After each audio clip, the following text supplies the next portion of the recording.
Hey friends, wanted to do a quick wrap up of my December reads. This month I read 12 books, so let's talk about them. The first one I read this month is The Tenant by Frida McFadden. This is a classic Frida McFadden thriller. I enjoyed this one because it was told from the male perspective, and Frida doesn't always do that. Definitely a whodunit. I did not see the ending coming, so I gave this one 4 stars. The book I read was The Girls of Good Fortune by Christina McMorris. I liked the beginning of this book. It was about the Chinese workers in California and Oregon and Washington and the struggles that they went through. It definitely was historical fiction. I liked the way it started, and then it just went downhill fast. Basically, if something bad could happen to a Chinese woman living in America, it happened to the main character of this book, to the point of ridiculousness. I gave it 2 stars just because I did like the first 100 pages. The last 200 pages definitely could have done without. As it was December, I felt like I needed to read The Best Christmas Pageant Ever by Barbara Robinson. I remember reading this one when I was a kid. I enjoyed it. It's fun. The whole time I'm thinking, my goodness, where are these people's parents? It's just a fun, good Christmas read, and I'm glad I picked it up this Christmas. I gave it 4 stars. Next up was An Elderly Lady Must Not Be Crossed by Helene Tursten. This is a translation. It's originally written in Swedish, and this is the second book in the series. I loved this book. Maud is one of my favorite characters. Who doesn't love an 89-year-old vigilante? Definitely a fun little book, a great short read, and I really hope there's more of these coming out. I gave this one 4 stars. The next book I read was My Husband's Wife by Alice Feeney. I was lucky enough to get this one from NetGalley as an ARC. It's coming out in January 20th. I cannot recommend this book enough. It was my book of the month. I enjoy Alice Feeney. This one really got me. I could not figure out who was going where. It's a fantastic thriller. I listened to it as an audio. Highly, highly recommend. The narration was fantastic. There are multiple narrators. It was beautifully done. Had me guessing the whole time. 5 stars. Next up was Listen for the Lie by Amy Tintera. I was able to get this one from Libby. Loved this one. It's about a possible murder. Possible murderer has to go back to her small hometown in Texas, and all the past is brought up. The reason why I really like the audio of this one is because it's told from, we've got the narrator, and then it's also told as a podcast, because everything is brought up through someone starting a podcast about this cold case murder. So the audio was awesome because you knew when you were listening to the podcast, and you were able to hear other people's point of view without it being kind of how it always gets. Oh, this chapter's about this person. This chapter's about this person. Definitely listen to the audio. 4 stars. Next up was Skander and the Phantom Rider by A.F. Stedman. This is the second book in the series. I read this book because my nephew asked me to, just like he asked me to read the first book. I will finish the series, but holy cow, this book is ridiculous, and this series is ridiculous. I get that it's designed for middle schoolers, but it is such a ripoff of Harry Potter, The Hunger Games, and Percy Jackson. I don't even have words, especially in the second one, how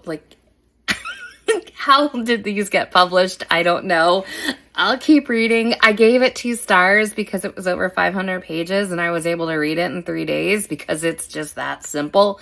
But yeah, find something else for your kids. This one in it. Next, I read A Year of Biblical Womanhood by Rachel Held Evans.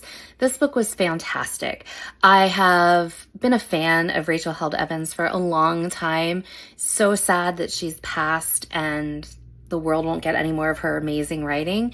But this book was fantastic, not just as a former Southern Baptist, a former evangelical. There was so much research that went into this book. I appreciated her viewpoint, and I appreciate what I learned from this book. So if you are one of those ex-evangelicals, ex-Southern Baptist, looking for a deep dive into where it all came from, this is a fantastic book to delve into. I gave this one 4 stars. Next up was Wrong Place, Wrong Time by Gillian McAllister. I was able to get this one on Libby as an audio. It is a thriller. I've read quite a few Gillian McAllisters. This one was fantastic because it's not your typical thriller. This is a thriller combined with time travel. Not something I thought I would like, but I really got into it and kept trying to guess why this woman is jumping back in time and what she's supposed to learn each time. She's ultimately trying to stop her son from murdering someone, and each jump she learns something else, and each jump could be a day, a week, or years. It was just a fascinating concept, definitely a different thriller. Check it out, 5 stars. Next up was The Busybody Book Club by Freya Sampson. I enjoyed this book so much. I love a good British book. This is a mystery, but it is funny. The characters are great. If you're a fan of the Thursday Murder Club series, you will definitely enjoy this one. Kind of the unique characters that all have to figure out how to work together. Just a fun mystery, and again, I love a good British book. I gave this one 4 stars. Next up was Fahrenheit 451 by Ray Bradbury. Had to squeeze in a classic and a banned book before the end of the year.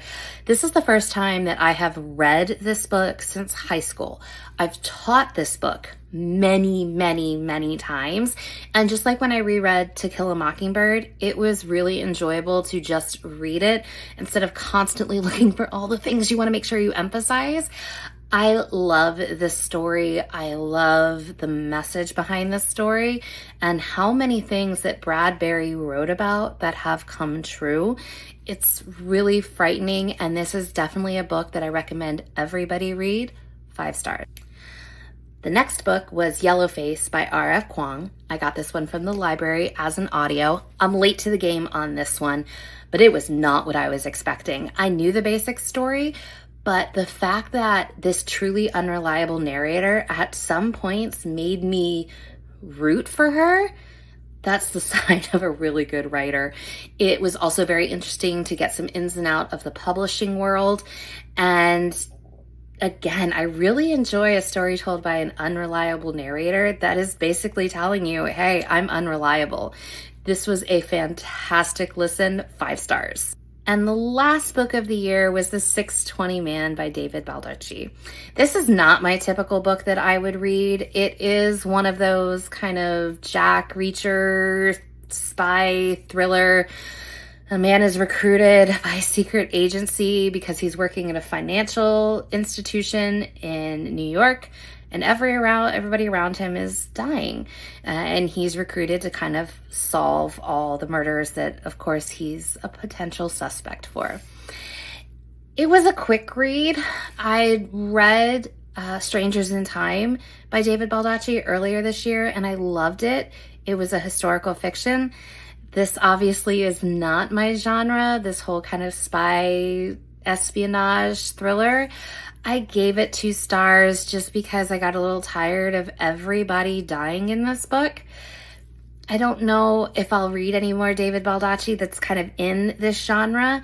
I guess this one is a series, but I won't be reading anymore. I gave it 2 stars, and that's how I ended December. Let me know if there's any books I missed or if you have any recommendations for January, and I can't wait to see what you say in the comments. Bye!